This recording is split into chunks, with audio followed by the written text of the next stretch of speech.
Assalamualaikum warahmatullahi wabarakatuh. Balik lagi dengan saya Hafid.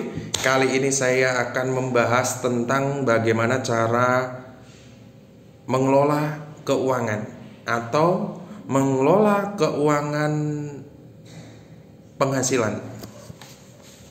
Baik, dalam mengelola keuangan kita harus memperhatikan terlebih dahulu di dalamnya itu ada apa aja.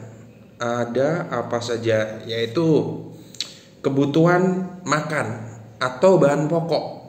Bahan pokok yang sering dikeluarkan itu apa harus diperhatikan terlebih dahulu. Nih contoh ya, bahan pokok makan beras gitu kan. Untuk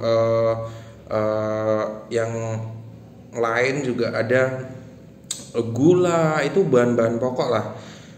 Ada lagi untuk transportasi yang harus digunakan dalam satu bulannya, itu harus dipertimbangkan juga.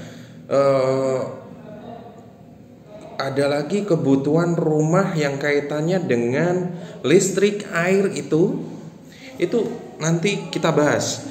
Ada lagi untuk, setelah itu barulah Anda bisa memikirkan bagaimana cara kebutuhan yang lain seperti kayak cicilan. Kalau ada cicilan, ada angsuran, itu dipertimbangkan juga. Ada juga simpanan. Setelah itu harus ada simpanan dan sisihkan juga untuk liburan nih. Ada juga untuk sumbangan atau zakat, seperti itu. Jadi kalau misalnya dialokasikan dengan presentasenya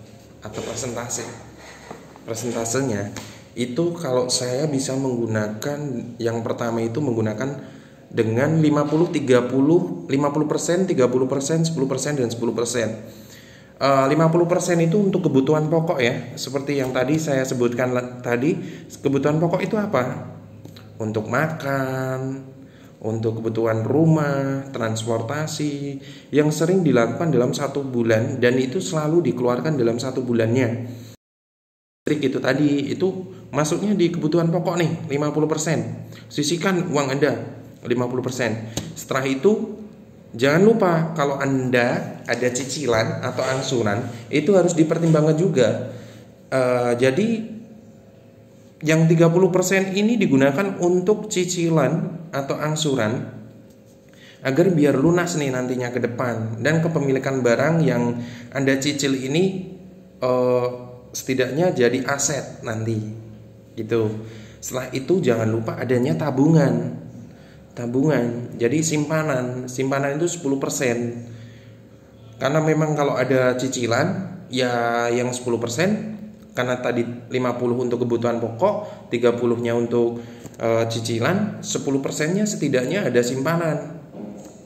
Setelah itu untuk pegangan harian itu gimana ya?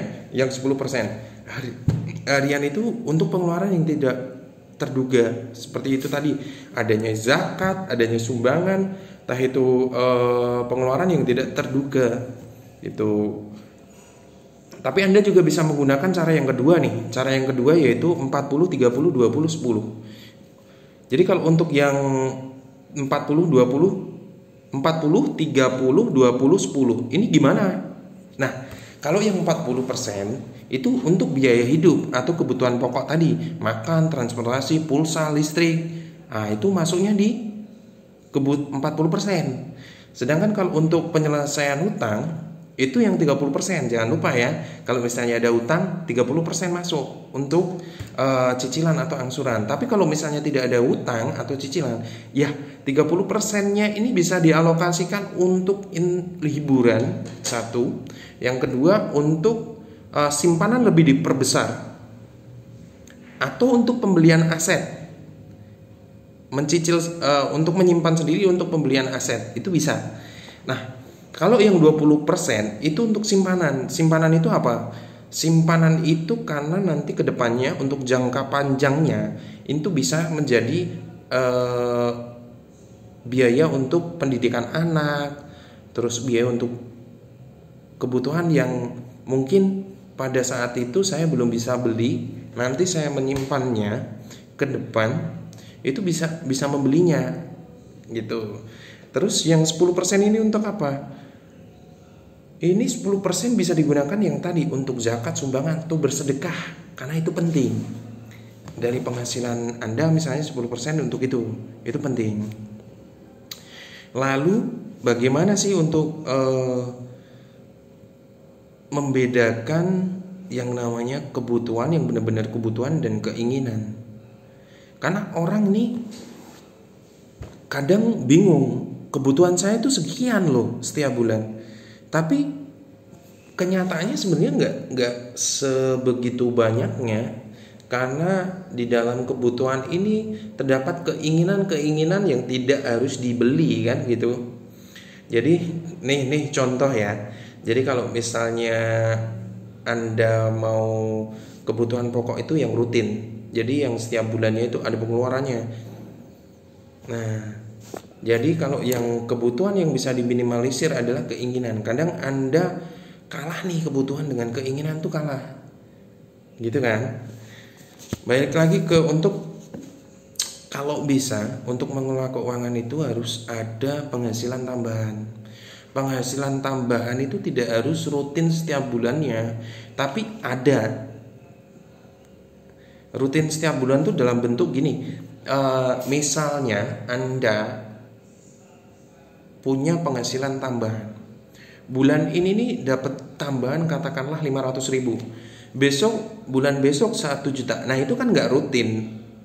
Iya betul rutin, cuma tidak sama.